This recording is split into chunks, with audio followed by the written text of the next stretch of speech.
Happy Death Day to you. Happy Death Day to you. Happy Death Day, people in the world.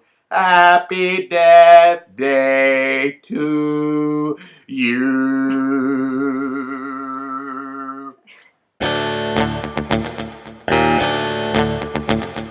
Kelsey at the movies, yay! Alright guys, we went and saw Happy Death Day to You. The trailers, we saw the trailers for this movie, and it looked good. The trailer, first of all, the trailer was so good that it made us not only wanted to see this movie, But we but want saw to see the original Happy Death Day. the first one in the installment. So we rented that, and watched that, enjoyed it, and then we went and saw this movie. So the premise of the movie is that it's kind of like a more, it's violent, like Groundhog Day. Yeah. So the movie with Bill Murray, this girl in college, right, keeps reliving the same day, except this particular day, she gets murdered every time. Right. So, if you happen to be, going to be murdered in your life and pick this day to relive over and over, this is what was happening to her. But she would come back each time, and so you kind of follow her throughout that. So, Happy Death Day to You is a sequel in a way and it's kind of the same. They even mentioned this in the movie, Back to the Future 2. Yeah, and so it continues on, and so let's just cut to go later skip.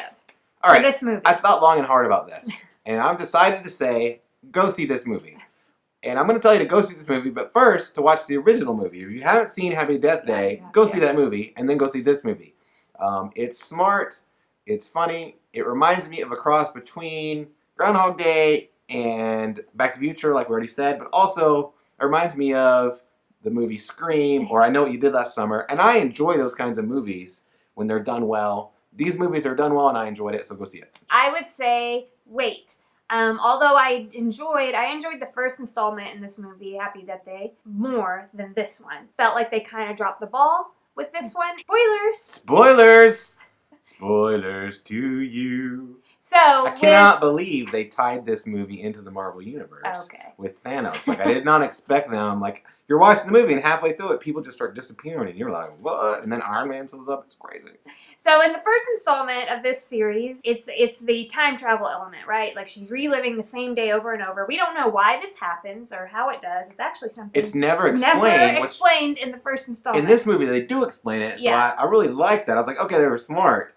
They took criticism from probably they received for the first movie. Yeah. And they went back, and I thought they did a really good job of having Although I thought it like kind of cleared out the clutter in the first movie, in that you didn't have to deal with why it was happening. You just got to deal with, like, you had this great lead who was very, like, charismatic, and she plays the role really well, and you just follow her through this kind of funny, gory way of, like, reliving the same day over and over. It's not gory, like, it's PG-13, but it's I just mean violent. Like like she's dying every time. So it's not like Groundhog Day where he just goes to sleep and wakes up.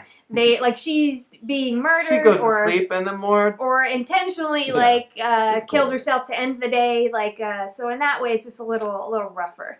But, they focused on the humor, and then she has, like, a mystery involved, a mystery to unravel, and then she has a relationship that she deals with, right? Her mother died, like, when she was younger, and so you kind of get, like, a emotional way that you're working through that with the character. Now we come to the Happy Death Day to You, second installment, and not only do you have the time travel element, now you have a multiverse theory thrown in, and so we get the why, right? The movie starts out following a side character from the first movie that you don't really know at all, and it's the roommate, and he's reliving the same day over and over. Yeah, and you had a problem with that, the beginning of the movie and how they did that. Well, it was long. Like, I already watched the first, and you have to watch the first movie to watch this one. Like, I don't think you wouldn't go see Back to the Future 2 without seeing Back to the Future. Right, like, you need to watch the first one. So I've already seen that, and yet, like, it's long. I thought the way they wrote the character, like, I just didn't like this guy. So I don't want to spend more time with him than I need to. Like, I didn't think he was likable. I didn't think he was, like, that funny. So I really, like, I was like, can we get on with this? Like, I get it. He's reliving the same day over and over. Then for me, the big hole was like, we find out why. Like, he goes back, and it turns out he's super, like, some kind of, like, brilliant, physicist. I don't know what he is. Genius. Science related, whatever. He's made, like, this big machine that, it's big, it's loud, it uses a lot of energy, and has a lot of lights. That's what we know about it. Yeah. And apparently, while whatever they do with this machine, this is what caused the issue in the first movie and what's causing him to relive the same day, except, like, when he talks to her about it, then they go back, and now all of a sudden, she's reliving the same day. Yeah. Over and over. Why is it her? My experience of watching it was, I was disappointed when it was happening to him. Yeah. But then it wasn't that long until they reset everything and it's happening to her. Yeah. And then you're like, I didn't know that I didn't want it happening to him until it was happening to her. And I was like, oh, good, we're back with her. And that's what we wanted. Can you imagine if the whole movie was him? And no offense to that guy, but they just didn't write that character. I thought the way the story was, I thought, smart and difficult. So I agree that it's not as good as the first movie, but I also think that Back to the Future 2 wasn't as good as Back to the Future 1, but that they're both worth watching. And the whole series is worth watching. I feel the same way about this movie, and it's basically the same kind of premise. And I thought that they were smart. It was funny because the characters in it are interesting and funny. Mm-hmm. And then also, it was really, I found myself in tears twice during the movie, yeah. Which I did not expect.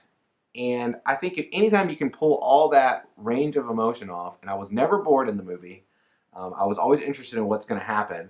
And then the ending to me was satisfying. And so when I was going go, wait, or skip, I thought I was going to say wait because you have to see the first movie. I can't say go see this movie. Don't go see this movie if you haven't seen the first movie. But I was like, you know what? I'm going to modify mine because we do whatever we want and tell people to see the first movie and then see the second movie because I think they're both definitely a new and interesting genre of movie, and they've combined a lot of different kinds of movies that I like into one movie. And then we love time travel stuff. We watch The Flash on the CW, and we love that stuff. Terminator and Back to the Future and all that stuff, and I love that. I like the mind-boggling aspect of it. Just for me, this movie, that opening sequence with the roommate following him, I was like, let's get this over with.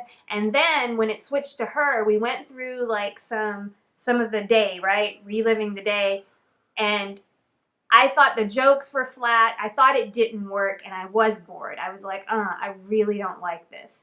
And then the reason why, that big machine, I was like, well, this is pretty weak. I'm not a child. I feel like I need a little bit more and why this is happening. And then some of the side characters around that, the dean, I guess, or the professor, whatever, the guards or maintenance people that come in and help him because he's like, you can't have this, it uses too much energy. I thought that was a caricature of that kind of person, and I didn't really care for it. Now the second half of the movie did take off. I thought when she's thrown onto another Earth where her mother's not dead, I thought that was really interesting. And then all of a sudden she has to make a decision. She's like, whoa, I'm not leaving this time.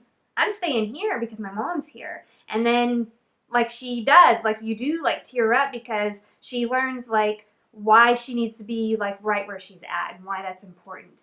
The end of the movie, I thought, was really interesting because all of a sudden you're taken from this being a, small world in that it's, college, very Scream, 90s, right?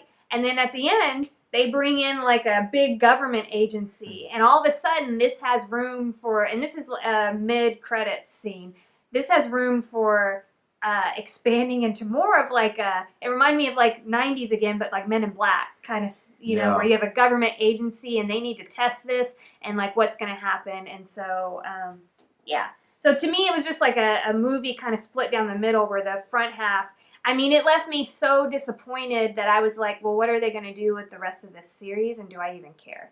That's how disappointed I was with the beginning of the movie. What about the end? Well, the rest of the movie, although I enjoyed it, wasn't enough to overcome that, which is why I'm saying wait. So I can't be eager. Are you interested in seeing the third movie? I am, because I've seen the first two. All right. Well, thanks for watching, and we would appreciate it if you like, comment, and subscribe. You know what? And on the fourth thing you should do if you're watching these is share these. Yes, we appreciate that. Actually, just share it. You don't have to do.